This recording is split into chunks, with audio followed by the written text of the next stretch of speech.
What's up, everybody? Dr. Earl, live in my room. It's about 1:30 Central Time. It's officially a Saturday morning here.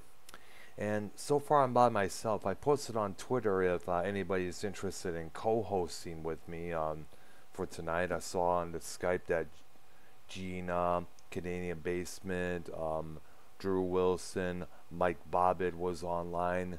I was wondering if they're around, they can feel free to join in if you're ready. So how's everybody doing out in the chat? So far it's just started so far. So let me see what's going on in the chat here right now.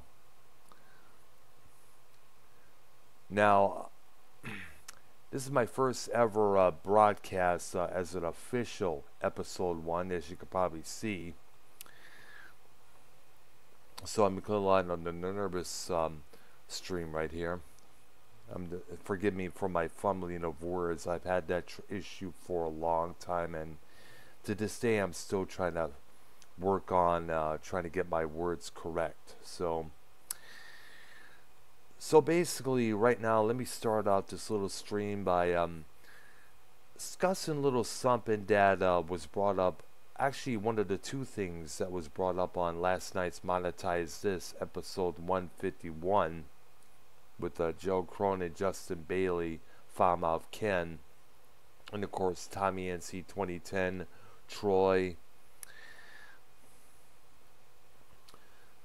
And one of the issues that was brought up was basically, Tommy getting offended over the word retard, getting upset over the word like Riri, I guess is a little street term for retard, if I'm correctly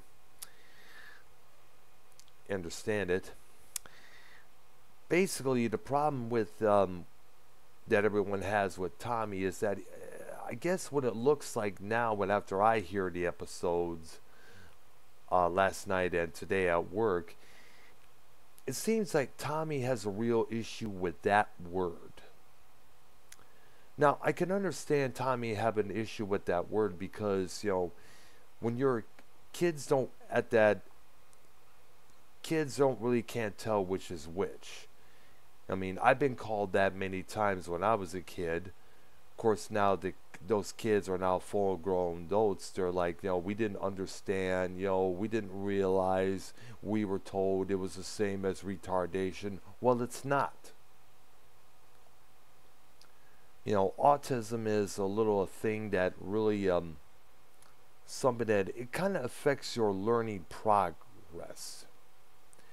You don't learn immediately offhand like everybody else does. It takes a little time for you to learn how to do something and how it's done. Like it took me a long while for me to get this OBS shit to work again. So that's one thing that I gotta realize. You don't learn. You do learn, actually. You just learn it a different way. Sometimes you'll learn a little too late, and sometimes you'll learn it a different route. That's how I usually do it at times. But I think Tommy has a real issue with that. And let me address a little something here, and I know that Justin Bailey mentioned. He mentioned that, quote-unquote, Dr. Earl Brown is autistic himself, and he doesn't get offended by the things Bailey says. Because I agree with a lot that Justin Bailey says. A lot of the people being offended by this, being offended by that, are these 20-something-year-old millennials who were probably raised up in the 1990s, where all this political correctness really started to take form, thanks, of course, Hillary Clinton. They got the idea that it's wrong to say black, it's wrong to say fag, it's wrong to say this word or that word. Oh, we got to be more sensitive, we got to be more understanding, we need to stop being fierce and bullying people around. But sadly, however, those kids who learned that when they're as early kids still learn that through their adult lives. And here's something else I realized. A lot of those kids who grew up during the Clinton administration grew up learning how evil the Republicans are because they're warmongers, money grubbers, and racist in their eyes, because they only have white people, this and that. Well, let me say this. My teen years were spent in the 1980s when Ronald Reagan was in office. And during the 1980s, living was a lot better then. It was easier to find work. It was easier to get a good, decent paycheck. It was a lot more easier, probably a lot more easier to live on your own than what it is nowadays. I was on last Sunday night, a couple of nights ago, with Gina, Bailey Smoke Rudolph, Sam Johnson, and a couple others, and we were all discussing it is hard to live on your own. I wonder if today than it was in yesterday.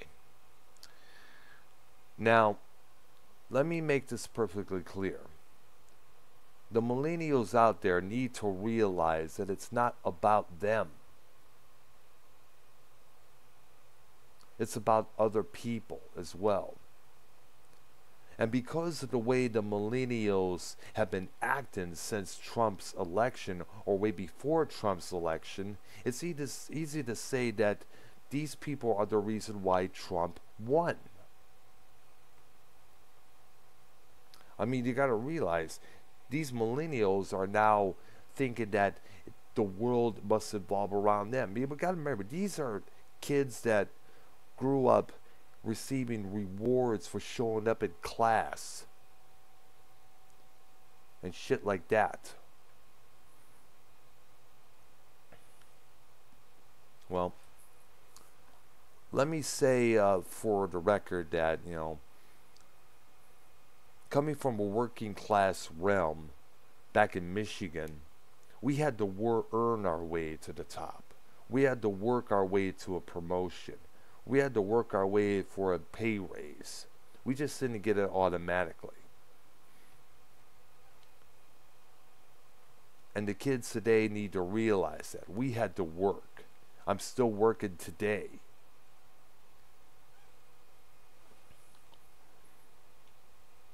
Now, let me make this perfectly clear. I do not hate Tommy NC 2010. I have yet to really get to know the guy. But I will say this. The dude needs to think before he says or does anything. You need to think about what kind of effect your words and actions are going to have amongst the people around you. All it takes is that one action and a few words that's going to change everyone's opinion about you. Now, with all due respect, Tommy needs to look at his track record for the past few months before. Really sit down, think about what he was doing at that time and why he was doing it. He needs to get on camera and explain all these things to us, the public. We need to hear what he was thinking at that time. And he needs to be honest. Now, I'm not going to go where the balloons or the Hamza's van breaking down bullshit. I'm just going to say, Tommy needs to really think about what he's put himself through. And I'm saying from one autistic individual to another. You need to realize that, Tommy.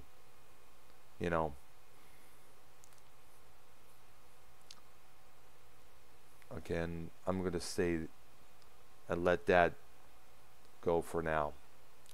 Now, the second thing I want to bring up here is something that Joe Cronin brought up regarding Axl Rose not looking the way he used to. And he brought up a damn good point, because I've seen it a long time ago, since he started singing with AC/DC in 2016. As everybody noticed, the Axl Rose of yesteryear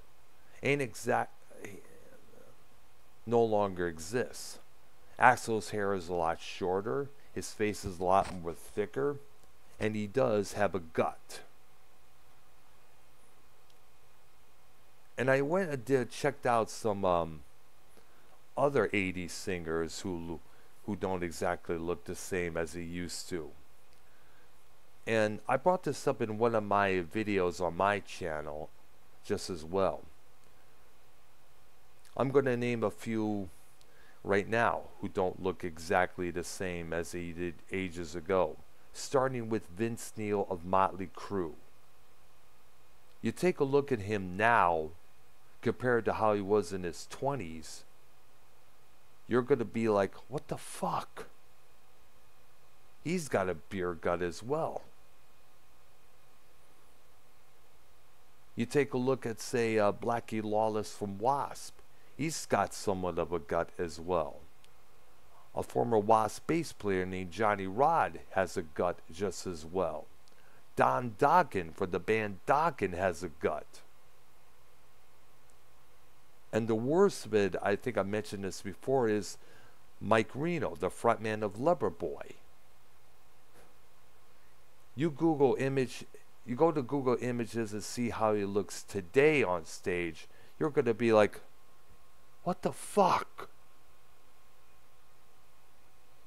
Now, to a woman who adored these guys back in the mid-1980s when the hair metal scene was running amok and running loud and proud, seeing these guys look the way they look today is kind of like a shock. This is why, at age 51, I try to keep myself as fit and active as I can. I don't want to be fat, looking bloated as hell. I try to keep myself young, looking young. I don't do it with steroids. I'm not going to use Botox. Not mainly because I cannot afford neither, but also because of the health risk involving both. So I'm just going to exercise, take walks, ride a bike. On my next 2 days off, I'm going to probably do some bike riding, or I need some extra cash to go all the route distance that I like I used to. Probably ride my bike from the spot I live now to Conroe to 105 or 336 like I did before. I'm looking forward to doing that again this coming summer. So basically, I'm going to start doing that. Because I figure it's the best way to do it, Hopefully sometime I'll be back at dancing at clubs again. My sister's been wanting to go to a few clubs in the coming months ahead. And I would like to be there. But the problem is, I prefer the underground industrial goth music scene. She would like to dance to either mainstream music, top 40, or hip-hop. So there's a little difference right there. Hopefully sometime I'll be able to convince her to go to Numbers with me and meet all the people that I know down there. Because it's been about a year since I've been there. I don't know. Let's see how it all works out.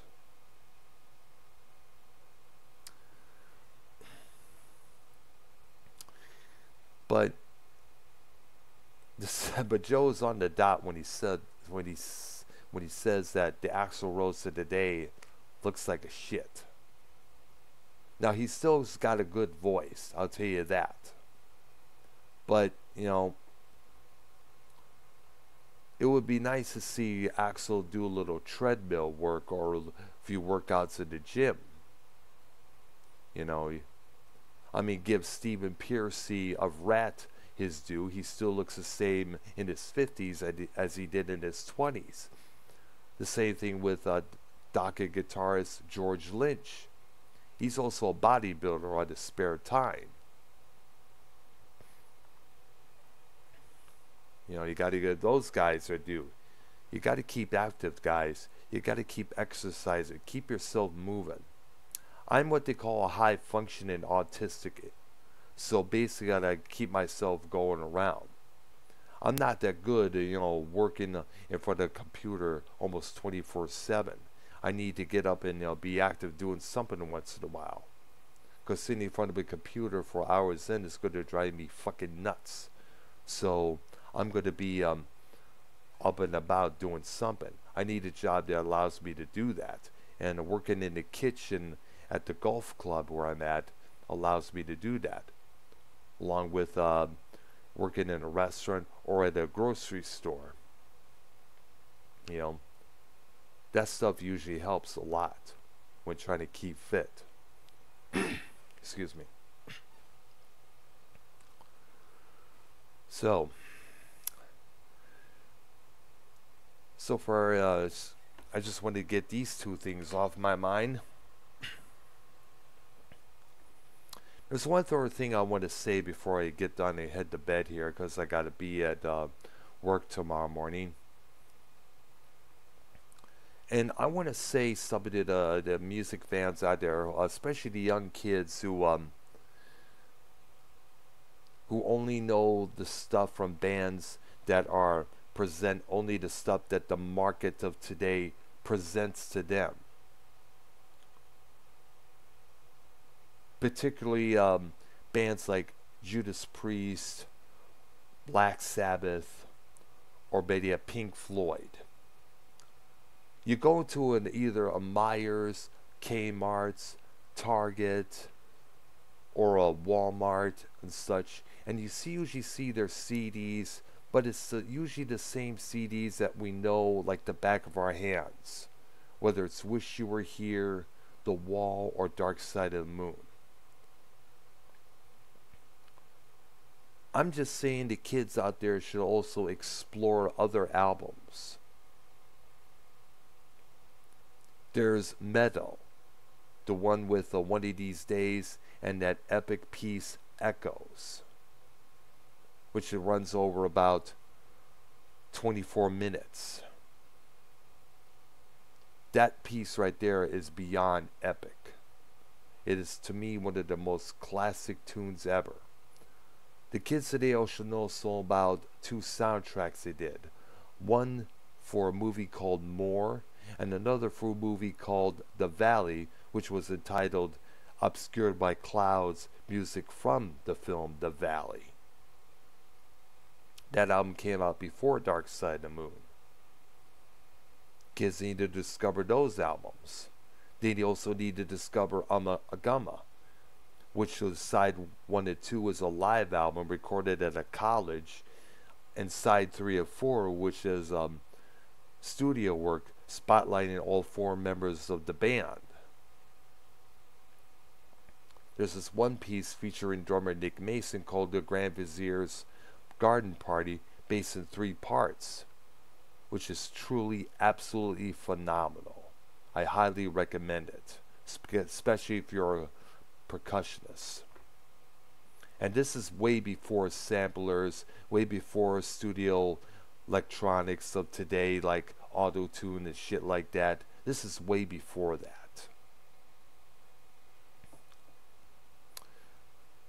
Kids also need to discover there are other Black Sabbath singers out there as well, not just Ozzy Osbourne or Ronnie James Dio.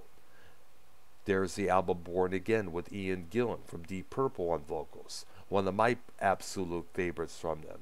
I still high regard it as the premium metal album next to Motorhead's Another Perfect Day. That album to me was one of the best, because to me it was loud, rude, shrewd, obnoxious, and in your face, which to me a heavy metal record was supposed to be like. There's albums by Sabbath featuring a singer named Tony Martin, Headless Cross, Tyr, Tyr, which is basically an album based on Nordic mythology. You could listen to that album while watching the next episode of the show Vikings. Those two will go hand in hand together, folks. Definitely.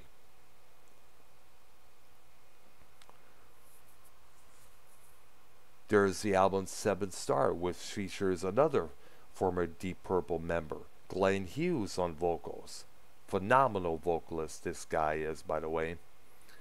It was meant to be a Tony Iommi Still record, but pressure from his record label, both UK and US, told him, make it a Black Sabbath album. Make it a Black Sabbath album. You will sell better. Well, it was a damn good record, but it didn't really pass off as a Black Sabbath album. It reached up to around the 100 ranges on the Billboard charts, while Ozzy Osbourne's The Ultimate Sin, which around that time was in the top 10. Still a good album, I should say. I should know I played the shit out of it, and when I had the cassette format of it.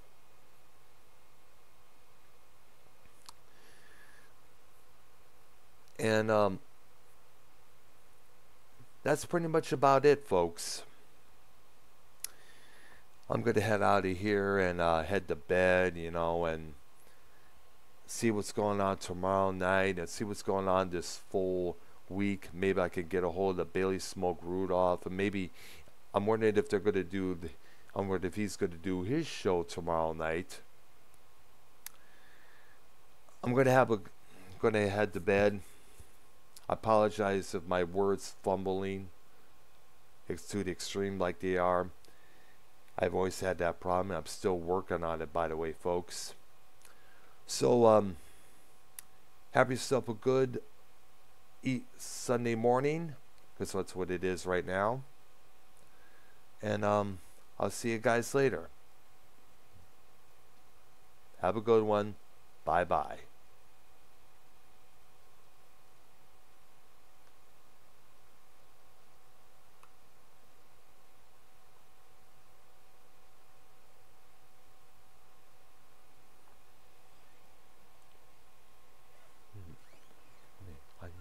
Because I understand full well. Keep me like, love you, dude. I tried to.